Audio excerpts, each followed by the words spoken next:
Hip-hop is a consciousness, a behavior, a way to view the world.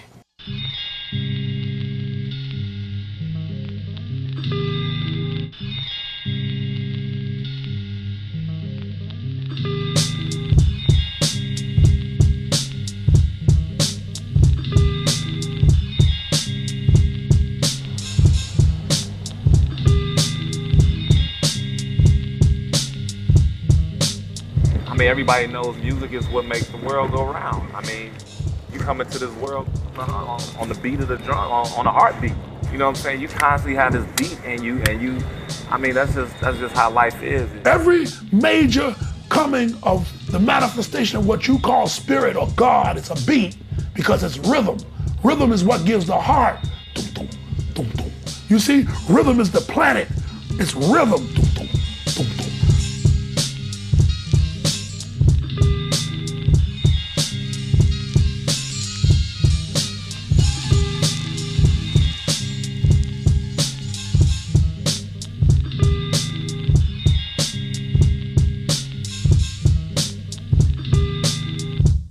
I think it might be the most powerful vehicle in the world ever made. Because it has a magical way of touching people. I mean, it's the most listened to music in the world right now. It's the #1. And it's music. It's the universal language, and hip hop has trumped music as the universal language. There's no place you can go on earth and not find someone to have a conversation about hip hop at all. Something about music that moves you. So now you have hip hop and these different people and these different griots telling a story.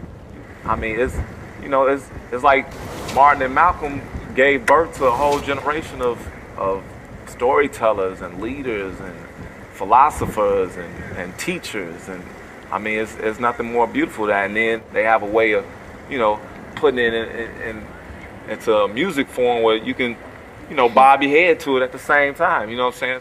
We've mixed up the terms hip-hop.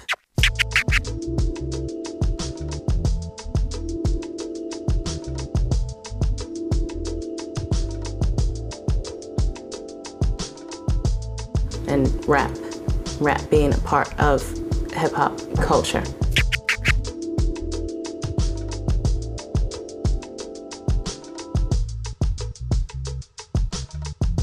I once heard, I believe it was KRS-One say, rap is something that you do, hip-hop is something that you live. I think that hip-hop now is a much more generic term. Hip-hop is just the umbrella for all of these different genres of rap music, you know what I'm saying? There's a lot of different genres, from East Coast style to West Coast style to down south to Midwest, you know what I'm saying? There's a lot of different styles.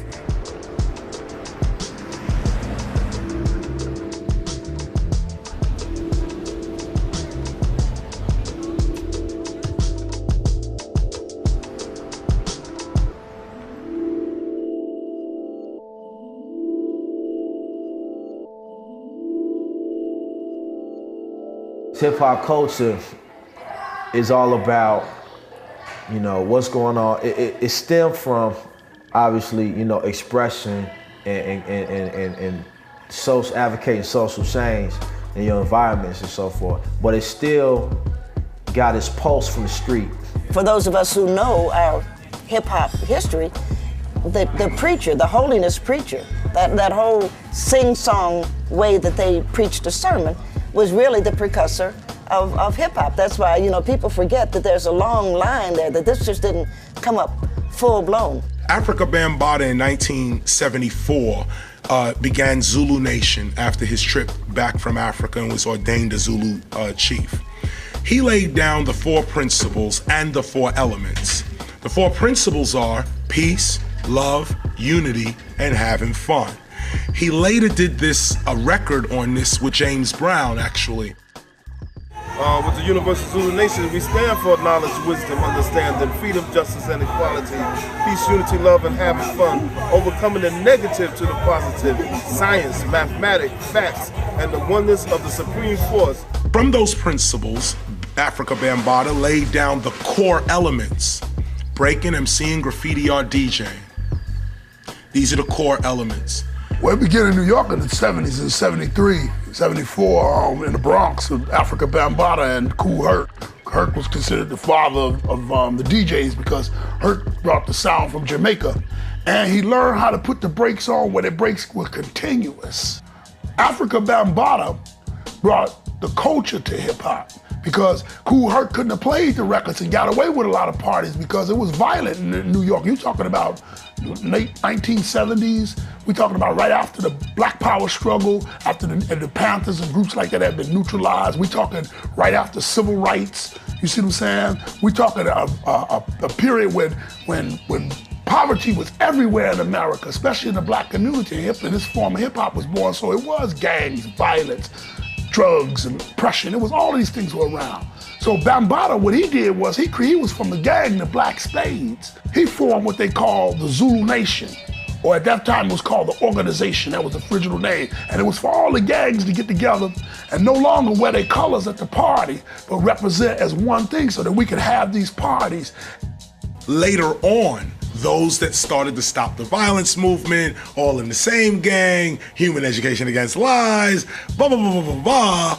We took it further and expanded the 4 elements to 9 elements. Breaking, MCing, graffiti or DJing, beatboxing, street fashion, street language, street knowledge, and what we call street entrepreneurialism. And the minute you say street entrepreneurialism, most people think, well, that means some illegal activity on a corner. No, it doesn't. It could also mean incense and oils on a corner. It can also mean like what Bill Gates did, dropped out of Harvard and pursued his dream.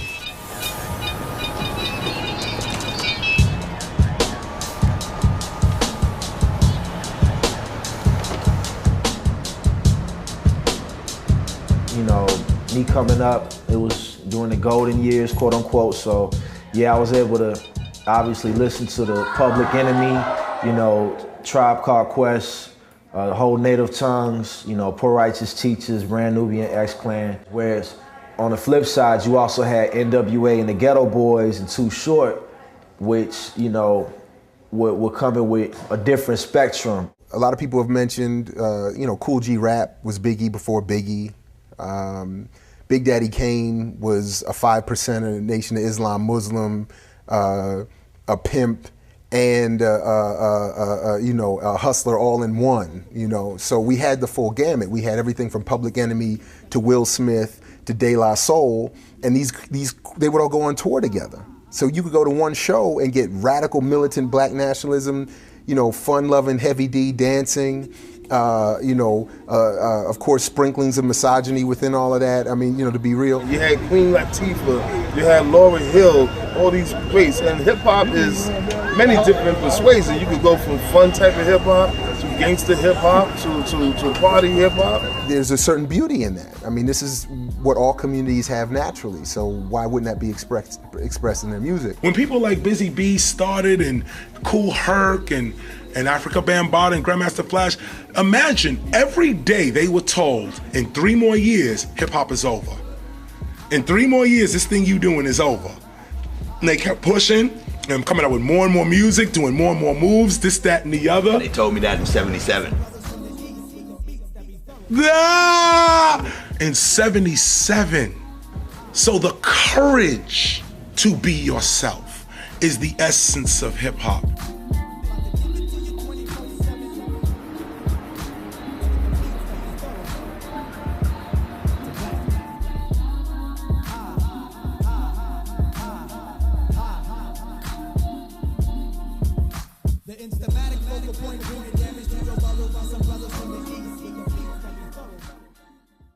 Hip-hop is the freedom to be whoever you are and making sure that you're original and making sure that you're not trying to be somebody else or copy somebody else's style. I think hip-hop is funky and eccentric and creative and colorful. It's not something you can quit. I can quit rhyming tomorrow, but that doesn't mean that my life isn't going to still revolve around hip-hop culture, because I can't. That's how I grew up. That's what I understand. That's what I live. Hip-hop is in my opinion, is the current expression of the younger generation and trying to say, this is my life. The sense of community that it involves and the sense of family and people kind of having each other's backs. I mean, people say like to bring people together. And I mean, for me, that's what, you know, for the most part it does mean to me, is bringing people together. I mean, that's what I feel like my whole life has been since I've been involved in the scene in Chicago, is bringing people together. Get carried away. It's like your first kiss, it's like my first mic, it's like your first kid, it's like my first nights, it's that feel good. Are you ready for flight? This for Inglewood, man, I'm shining a light. So relax yourself and come and give me love, and tell them that Pugs is who you're thinking of. And it's okay, somebody wants a dub, cause this right here, them good times that we love. Not trying to sound corny about it, but it became family. Today, we look at hip hop as a complete livable lifestyle, a sustainable culture like any other culture. Hip hop is its own people. Hip hop itself is community. Like right now here in the inner city, the ghetto, that's hip hop. Hip hop is a culture that represents the inner city. So whatever state the inner city is in is what's gonna be represented through the culture. Now, if hip hop is looking real you know, depleted and off balance, that is a representation or a mirror of what's happening in the inner city.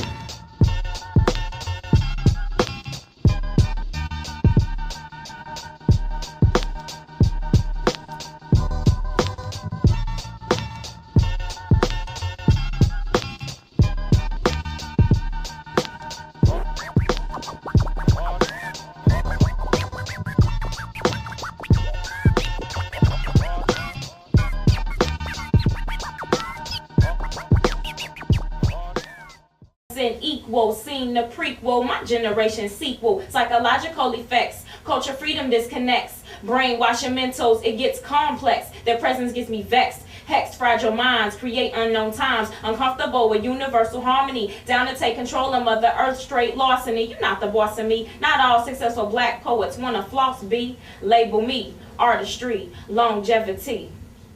Hey man, at 1975, we were at our power as a black people. We could have actually jumped forward in our time. And the consciousness came in. You start seeing the Honorable Elijah Muhammad in videos, Malcolm X, Farrakhan in videos. You start hearing about unity, organizing. You start hearing about self-love. You start seeing the African medallions being put on. When hip hop came along, that was our birth for the jump forward. That was our jump. When we started jumping. The main purpose of the coaches when we started was to bring something to our people, the black people. And when I say black people, I'm talking about my Puerto Ricans, Dominicans, other so-called Latinos.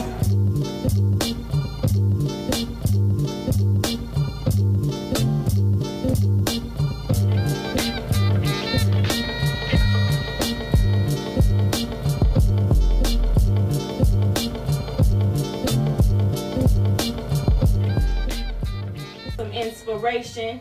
I got dreams and aspirations, and all I really need is some inspiration. I got dreams and aspirations, and all I really need is some inspiration. Too many cats don't get down like that, and too many cats will never have your back, and too many cats. That's cool. No, I was just, you know. The hip hop when I started out was a lot about having fun, a lot about saying what was on your mind. It was about being unique and being different. It was all for the craft, all for the art of it. And now it's, you know, of course, big business. It's become much more of a business. I call it hip hop, because it's pop music now. And when you look back 10 years ago, 1997, and you know, even before that, you know, early in the mid-90s and the late 80s, you could really see there's a big difference between what was going on in hip-hop versus hip-hop. Once something hits and it pops, then they oversaturate the hell out of it. 3 corporations own and distribute 95% of all the music in the Western world: Universal Music Group, Warner Music Group, and EMI. They control what becomes popular by their relationships in ownership of the music. So everything you hear on commercial radio is owned by one of these corporations. The artist never, you will live and die and never hear an artist on commercial radio that owns his or her own art. They work through a consolidated radio environment and use payola or pay for play to promote and make popular whatever forms of music they want and to omit whatever they want. DJs used to actually kind of be DJs. They would select records, take them from the shelf, put them on a turntable. You could actually call and make a real request. And a lot of times these guys would, you know, find a song just off the album that might not have been the quote-unquote single, and they would have just played it because they felt it was good music. When things became much more of a business and institutionalized, that took away all the freedom from DJs, and that, I believe, took place sometime like in the 70s. So if you hear a song, to make a song go gold, it's been studied that you need 12 weeks of regular top 40 rotation at about $1,000 per song per station, or $1.5 million for an R&B hit to be made a hit. So what that means is you're hearing the same song every hour on the hour, which means you're not hearing any number of other songs in that same day. Some stations still happen to be independently owned. Those are few and far between. Most of them are owned by major corporations, whether it be Clear Channel, Cox, Infinity, and the freedom has been slowly taken away from every aspect of the individual station. After Viacom came into the picture and bought out BET and VH1, MTV, it seemed as if at that point any music of any with any consciousness kind of got weeded out the picture. I don't know if you saw it or not. Was this last year when someone had published a list of artists that are banned from being on BET or being represented or having their videos played? Anything. Really, really long list. I looked down the list. I was like, oh, hey, Jean Grey. I was like, which is odd, being that I don't have a video. But at any point where I decide to put one out, you've already decided. I think the quote was that these artists are irrelevant to our audience, and music would be overwhelming. So we already know that these companies are looking at consumers as, you know, cattle, and they're idiots, and whatever we can push them, we can push them.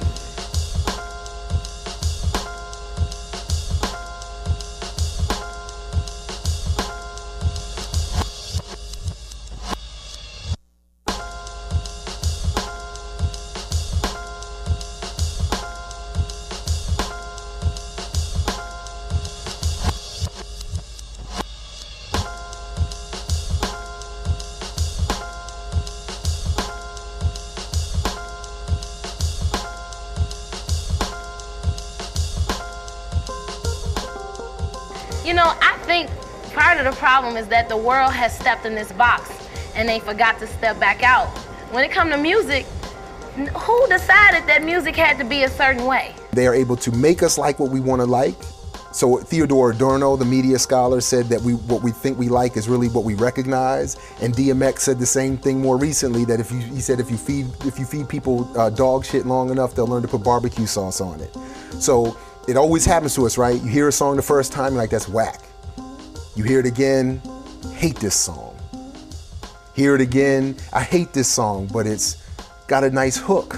And the next thing you know, you're liking it, and we say it grew on us, when in reality it was imposed. So like, for instance, now you can't even get like Little Brother to get played on BET.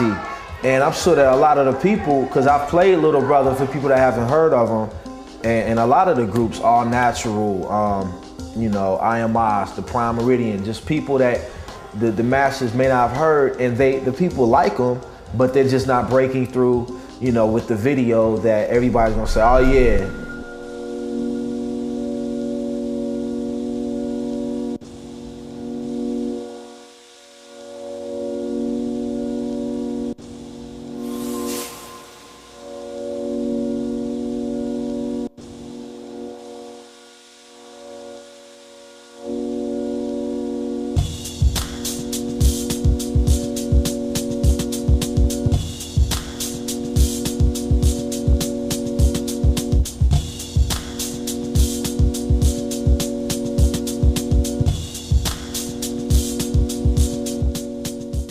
So we don't hear the artists who would use their fame and wealth as so many great ones have done and paid an ultimate price for, to make change. So Paul Robeson's destroyed, Hazel Scott destroyed, Kenneth Lee destroyed, Tupac even posthumously destroyed, Bob Marley destroyed, Peter Tosh destroyed. Anybody who's going to use their art and their fame and their wealth to make fundamental change cannot be allowed to be popular. The consumer can be taught anything. Consumers are made to taught to love Britney Spears and Katie Holmes and like Simon Cowell, like, you know, all these people who you probably wouldn't give a damn about, you do now. So when all these corporations throw their money into hip hop, they don't run to the artists like Mos Def, like Common, like Rhymefest, artists that are spitting political or positive messages or spiritual messages. They go to what they know sells. The culture is following the proper tradition, but you got people that's part of the rap movement that many of the Luciferian corporations are controlling, that's trying to push what they want to be their persuasion of what is called hip-hop today. Again, it was somebody who lived the culture. You could tell by the way they dressed. You could tell by the way they spoke and the words that they used. And today, I don't think that exists as much. Songs are very cliche, like you got a big producer in there saying, hey, let's make a song called Lollipop. Lollipop, it's the lollipop, get lollipop. I think it's a little cliche, I think it's a little overproduced. Like me and him could come out with a record tomorrow. We're the bubblegum boys, the bubblegum boys, the bubblegum boys, the bubblegum boys. And people will chew it. And even myself, it's some songs I made so much fun of when I first heard it. And then, you know, I found myself just saying a couple of the lines. We're the bubblegum boys, the bubblegum boys. You'd be like, whoa, you know. The bubblegum boys. Because it's been beating my head, you know, from hearing it repetitively. The bubblegum boys. Since about 1996, it's been a decline. Musically, just on average, in general, you know, most of the stuff cats are putting out is whack. So you got many of the so-called rappers who are not following the whole elements of hip-hop, meaning the B-boys, the B-girls, the DJs, the MCs, the aerosol writers, graffiti writers, and that fifth element that holds it all together, which is the knowledge. In Universal Zulu Nation, we say knowledge, culture, overstanding. I feel like MCs in general, be it male or female, just are either not interested or just plain afraid of giving their opinion. Because that's what MCing used to be about. It used to be about you stand for something. Like you knew what Chuck D believed. You knew what KRS-One thought. You just had, you had more of an MC. You knew more of what they were about and what they stood for. It's almost like a revolution of bullshit. I'm not knocking anybody's hustle. If you out here getting paid, talking about what you're talking about, fine. You know, you're not the one forcing people to buy it. They're choosing to buy it. Even though you can't say that and not acknowledge the marketing scheme that's involved with that. You can't say that and not acknowledge how almost every item is being marketed with hip hop. And in the face of hip hop is some dude with a fitted hat broke off, 3 or 4 big ass chains, you know, talking about some bullshit. It's children out here that follow that and they listen to that and they emulate that. You know, these 6th, 7th graders walk around talking about Bird Gang, walk around talking about GD, Blackstone, whatever, just because they want to relate so bad to what they listening to. I'm not knocking anybody that does it, but I am saying that it needs to be more than that one-sided presentation. Very few MCs that come hard like that, or quote-unquote hard like that, actually change it up. Everybody talks about the same thing. You know what I'm saying? The jewels, the 20s on the rims. You know what I mean? Back then it was just about lyrics. You know what I'm saying? Who had skills, who could flow. Now it's like anybody can get a deal. You know what I mean? It's bling bling and, you know, crystal this, crystal that. You know what I'm saying? It's like I'm tired of hearing that stuff. You know what I'm saying? So to me, it's like back with the raw skills. Who can really flow? You know what I'm saying? And who's telling the truth? Because a lot of you guys don't tell the truth. I'm not saying y'all bad rappers. I'm not saying that y'all are bad people. I'm saying you're being controlled and you're being lied to and you're lying to others. That's right. So stop that, because you know better. Why y'all suckers keep making that garbage music, gaining money in the fame, plus I sees they lose the true essence. In addition to them adults that trade they soul for platinum and gold, drugs and rock and roll, let's take a poll. How many cats got jewelry ice cold, but got their life on hold? Don't even know the story untold and handle they BI under religious mind control. Pretending that y'all paid, pimps and getting laid, drinking Bellevue in the shade.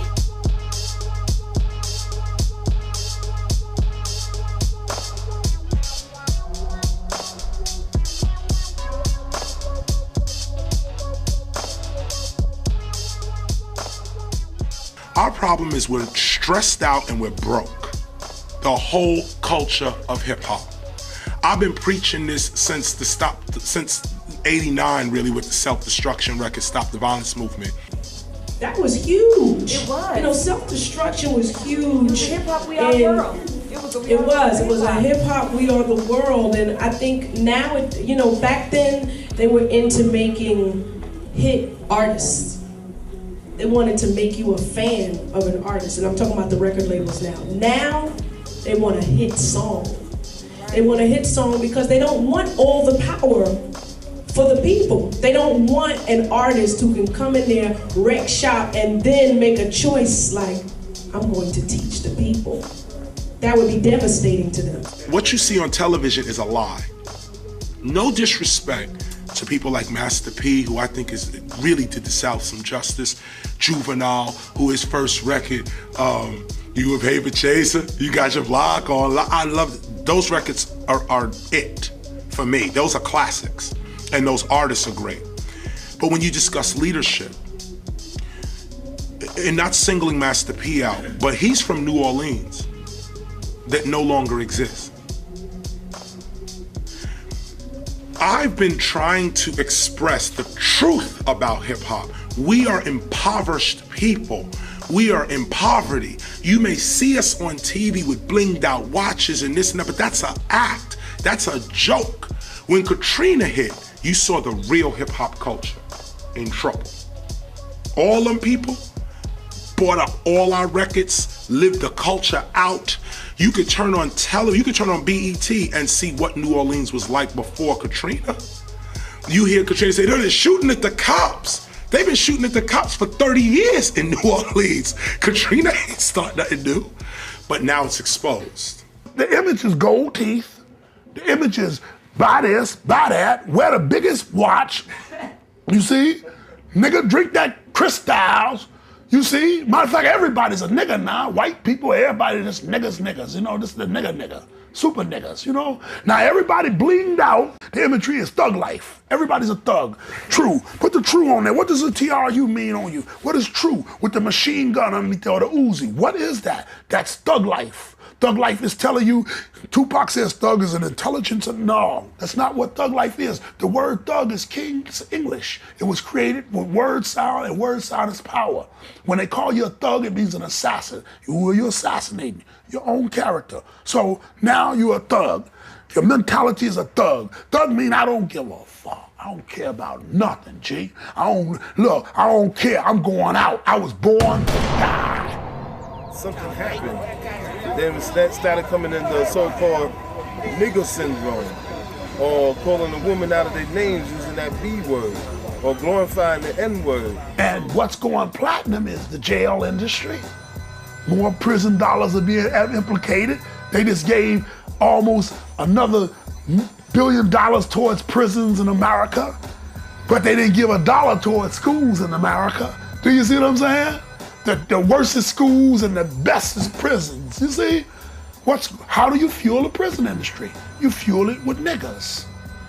It's an economy. It's a commodity and an economy. The slaves were brought here as a commodity.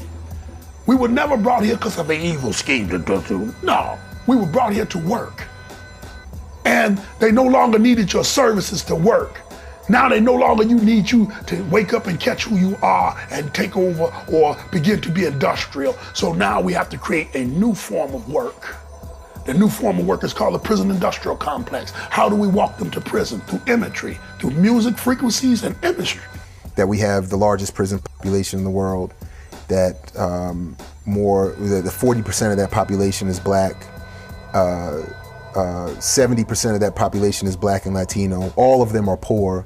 80% are there for nonviolent drug offenses, and that the prison industrial complex is the underpinning basis of this economy. If you study the 1940s, in the 1940s when jazz came along, they did jazz the same way. Same thing. They put heroin on the streets of America. It took out the Charlie Parkers, the Max Roaches. It took out the John Coltrane's, the Billie Holidays. It took out everybody, the unseen heroes and sheroes that you never even heard about that sung jazz. It took them out. So to justify all of that, you need a popular image of black people that makes people feel okay with so many going to prison for really nonsense.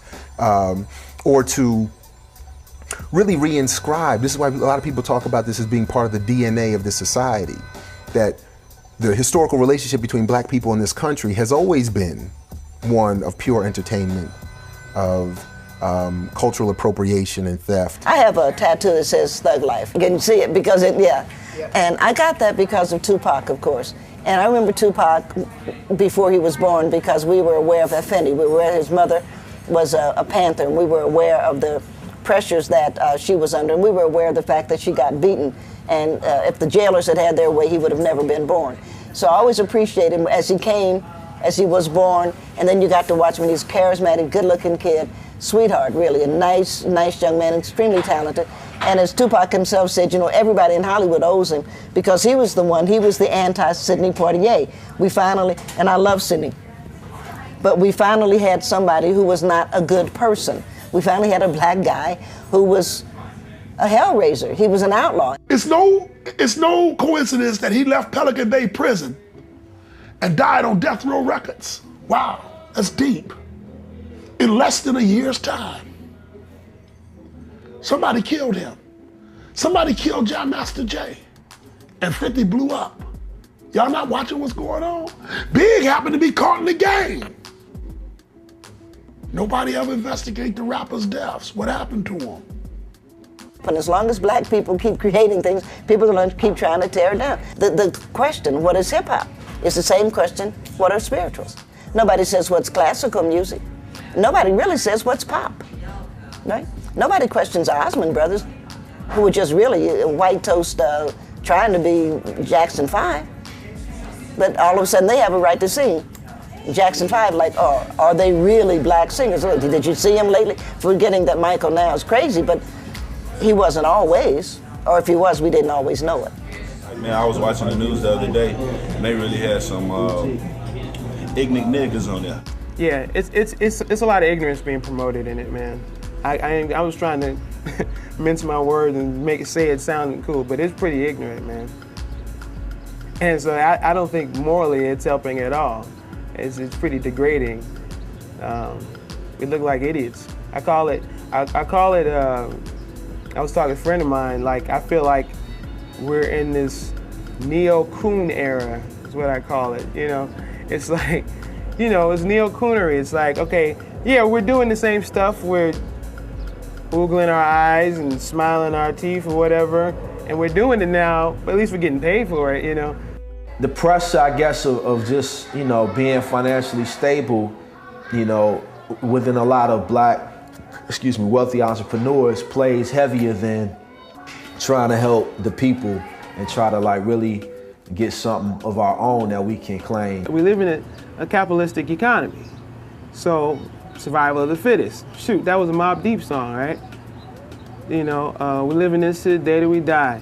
Survival of the fittest, only the strong survive, which actually is a very classic album. I love that album. But at the same time, the message that's being preached and being, you know, rooted in our minds is that whatever you gotta do to get that dough, get that dough. We need peace and prosperity. This is the focus that we should be on, the balance between peace and prosperity. Some people have peace, no prosperity. Some people have much prosperity, no peace. We want to teach our children peace and prosperity. It's cool to, like I say, be street, be hip, and this and that, you know what I'm saying? That's all good, but you gotta understand, man, that we got these kids looking at us. But it's just time for Miss Robinsons and the Big Mamas to come back and and help raise the community, because we don't have fathers in every home, and these kids need to know there's a consequence for all your actions, whether good or bad. You get good consequences, you get bad consequences. It's just time to reinforce and remind the community that it's, you know, good people out here. Like in the black community, most of us grew up fatherless, you know what I'm saying? Not all of us, but a lot of us in the hood did, you know what I'm saying? And hip hop is no different. The fathers of hip hop, they somehow got detached from the sons, you know what I'm saying? The sons, the new guys of hip hop, somehow don't respect the old school for some reason. You know what I'm saying? Like every other genre of music respects their old school and their traditional, and people who did things before them that made it. And you know what I'm saying? They talk rock and roll, any other kind, but hip hop for some reason they do, but they don't. You know what I'm saying? They've been tricked into thinking just like the men. You know, the men feel as though they aren't enough for the video, so they have to put this other entertainment in it. And the same thing with women. They feel as though what they have to say and give is not enough. So let me give of something else. And it's really sad, and I want the next generation coming up to completely understand that that's a cop-out to me. You can be more and give more without that. And there's a certain things being sexy, you know, but then there's also just being raunchy. And I think it's important that we, as people, know the difference, and as women know the difference. Pushing good. What was they talking about? What was they pushing? Cocaine? Reefer? Backgammon chips? What were they pushing? Policies? Votes? No, they was pushing that thing, girl. They was wiggling that thing. Y'all like to do that shit. Also, too, you gotta think about when you create music, the responsibility of the message. I got a responsibility. I don't know about what other people have, like me. I got a responsibility for me being like on TV, for me being in magazines and this and that. Little kids are looking up to me. So whenever I get in front of the camera, I'm not gonna be on the camera like, oh, motherfucker, oh yeah. Now I'm gonna speak intelligent and try to, you know what I'm saying, let them know being intelligent is cool, that's gangster, you know what I'm saying? Go against the grain, finish school, get your high school diploma, you know what I'm saying? At least get a GED, you know what I'm saying? They talk about sex. I was like, what do you know? They were like, what is sex? And I said, well, let me tell y'all about some real sex. Let's talk about the first thing in sex. Hygiene. And we went there. And I told her, I said, see them little jeans you got on, that's funky. That was not made for you. I would explain about the external and the internal or the organs. So we don't talk to our children about that. Imagine if hip hop started doing that. Wow. I think hip hop now is over 40 years old, whether people realize it or want to accept it or not. So hip hop remains young and juvenile. All you can talk about is sex and love. Anything that doesn't touch the surface of a mature 40-year-old conversation other than relationships.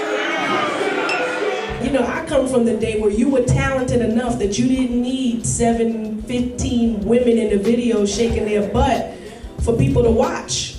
And that's what happens. These rappers are insecure. They're not enough, so let me put something else in this video. So I think as the new hip-hop generation, you're actually being cheated. Hip-hop in general is no different than it's ever been. The only real difference is that media technology, consolidation of media ownership, and the powers that be catching up politically to what hip-hop was doing have made hip-hop only known by its most popular form, and that popular form has been intentionally selected to be the club stuff, the booty stuff, the pimp stuff, the bling stuff, the self-directed violent stuff, community self-directed violent stuff. And hip-hop is not being allowed to mature and address social issues like we used to be able to. Because now we have a lot of unusual stipulations when this was supposed to be freedom of speech. But hip hop in reality is the same that it's ever been. There's so much stuff out there, political, radical, revolutionary even just fun-loving and not harmful. But that music mostly is intentionally omitted or ignored. And we see what happened to Kanye West. All he really said is that Bush don't like black people. That's nothing compared to what we really want to say. We want to say there's a lot of things going on. We want to talk about this false war. We want to talk about the fact that Bush is not really the man in charge and somebody else is using him as a mask. The political point of hip hop is to be able to think freely. Meaning, do I really have to dress like you to get a job? do I really have to talk like you to get to eat and feed my family? Do I have to go to your schools? Really? Or can we open our own schools? Of course, with the 90s and the burgeoning radicalism and the popularity of black radicalism within white communities, I think made the industry and its true controllers and owners look at this and say, we have to get involved here. We can't have white people and black people coalescing on the basis of radical politics. We can't have international audiences filled to capacity listening to Public Enemy say fight the power with their fists up. White people, fists in the air. That reminded them, of course, of the 60s and 70s, where people like the Panthers had, Fred Hampton had white folks from Appalachian Hills putting on berets and calling themselves young patriots and putting their fists up.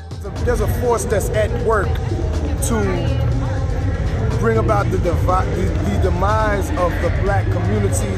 The hip-hop culture in America is largely black. It started from black culture, from the ghetto, and a lot of people want to destroy that, you know what I mean? We roused up again. We said, say it loud, I'm black and I'm proud. We made music that said stand. This music was so powerful. The music said stand. The music said, thank you for letting me be myself. You see, the music told about black power, black pride, what's going on. Marvin Gaye wrote a Rasta song, what's going on? When he came back from Jamaica, he went up to Jamaica where Bob and them was at. When he came back, he had a red, black, and green tam on. He was singing, what's going on? Marvin Gaye. When the media and the control forces that control this conglomerate or this force that keeps this negativity on us and this planet,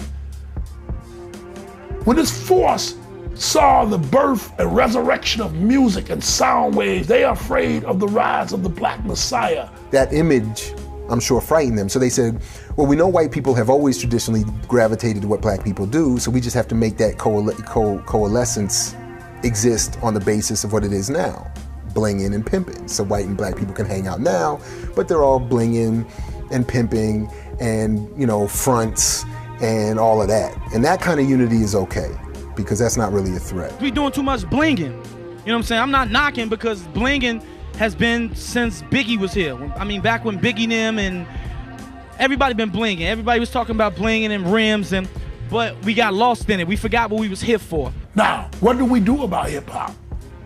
Well, where we gonna go with it next? Because it's shit hop now, so what's next? Do we change the frequency?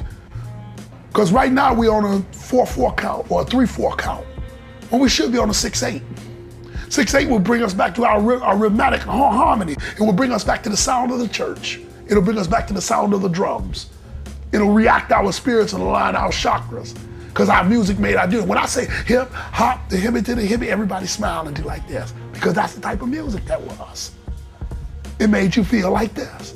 Because that was the frequency of the music. How do we return to this? Elevate the music you produce. Following the tightly packaged plan, shake it loose. Pop, pop, excessive numb radio, and it don't stop. When them chicken come home to roost, you wondering where's the motivation and the boost. So watch what you say, organize, obey, be true to yourself. Take care of your health, stack your wealth. Expression for hire, inspire, catch a fire.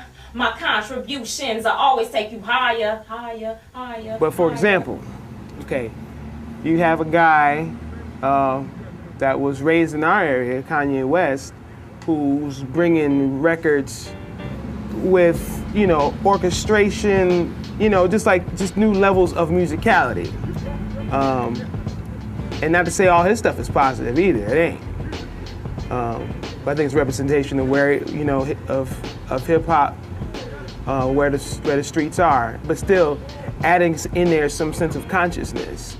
That's one of the things that makes Kanye West important, because he brought back another way of looking at hip-hop. He said, I'm not going to play this game that, I was rapist and I used to sell drugs and I shot my mother and father, and all that just old slave narrative that everybody seems to want to tell, and I don't believe half of them, because not that many people survive those streets. You look at, I was shot 8 times, well, I was shot 10 times, well, I was shot 15 times. There's a slave narrative.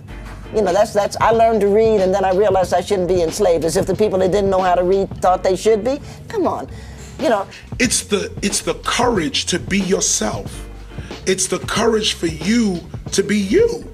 And notice the word courage. Most people ain't being themselves. And to some degree, and I think it's legitimate, again, intellectual complaint, hip-hop needs to stop the slave narrative and get back to this is who I actually am. And Kanye West has made a step because he said, I'm just a nice kid, but I can rap, and I'm going to do that. Hip-hop is forever changing. So just when people think that it's done, it sort of breaks out of the mold and does something completely different. So I'm looking forward to the changes. Well, hip-hop, like all music, once it gets started, it's going to take on its own life. In order for it to live, it's going to have to grow and go in different directions. And it's doing just like R&B music did, which eventually R&B had blues and soul. Then you had Motown, which started making it sophisticated and pop and jazz and all that. Hip-hop is doing the same thing. If hip-hop never existed, man, this world would be, so much worse than what it is right now. I mean, hip-hop music made it possible for cats to come from a humble beginning, the street corner, and take it all the way to, an office somewhere. I mean, look at what Jay-Z's done. Look what Jim Jones has done. These are dudes from, some of the most, terrible places in the world, man. And now they're successful business people. They help employ people. They took people off the streets and gave them jobs and opportunities. And, hip-hop made that possible. It also made it possible for black people to do, so much, and Latinos to do so much. I mean, you look at the example of Fat Joe, who has been in this game for so long, man, a Latino cat from the streets of New York who, again, is a businessman and who has employed people and given people opportunity. All that came because these individuals picked up a microphone and said, I got something I want to say, and this is how I'm going to say it. Man, it's gonna take us to the top of the world. We wanted to. You know what I'm saying? It's gonna lift everybody up. It's gonna make everybody, think about the bigger picture. You know what I'm saying? That's what it's all about. I mean, we only got so much time on this earth, and as long as God is blessing us with the time, we need to take advantage of it and lift the next man and lift the next woman. And hip hop is definitely doing that. So, I mean, it's going to the top.